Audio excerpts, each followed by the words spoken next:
এই যে এখানে কি পাইছেন ভাই? এটা জাম গাছতলা দাঁড়ায় আছি, জাবন পাইছি। জাবন, এটা জাবন? হ্যাঁ। আমরা তো আসছি ভাদুন, জাবন পাইছেন কেমনে? ভাদুনে জাবন গাছ আছে দেখি তো জাবন পাইলাম। ও আচ্ছা আচ্ছা। এই দেখেন কত সুন্দর। ওই যে আরেকটা ল্যাংড়া পোলাপান দৌড়াইতেছে, ওই কি খুঁজতেছে? হ্যাঁ হ্যাঁ, কি খুঁজতেছে?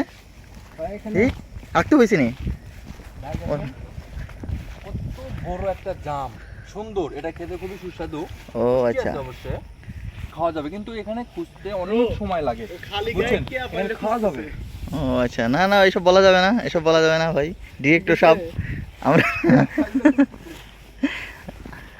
বাহ, অনেক বড় জাম গাছ, পাশে অনেক বড় কাঁঠাল গাছ, প্রচুর কাঁঠাল, প্রচুর জাম। দেখতে পাচ্ছেন এখানে অনেক জঙ্গল, জঙ্গলের মধ্যে পড়ে আছে এই লাল কালারের জাবনগুলো পেকে পেকে পড়ে আছে। এগুলো খেতে খুবই সুস্বাদু এবং এগুলো সিসিলিয়ান দ্বারা তৈরি। ও সেই টেস্ট। এবং এগুলো খেলে আপনার ব্লাড সুগার বেড়ে যাবে। সুগার বেড়ে যাবে? ডায়াবেটিস হয়ে যাবে না তো? ডায়াবেটিস বাড়বে না, যেহেতু ছোট ফল, কিন্তু খেতে অনেক সুস্বাদু। এই যে দেখুন আমার সামনে একটা পড়েছে এখন, এই যে দেখুন এটা আমার সামনে পড়েছে এখন, লাল টকটকা পেকে আছে একদম। বাহ, খুবই ভালো। সেই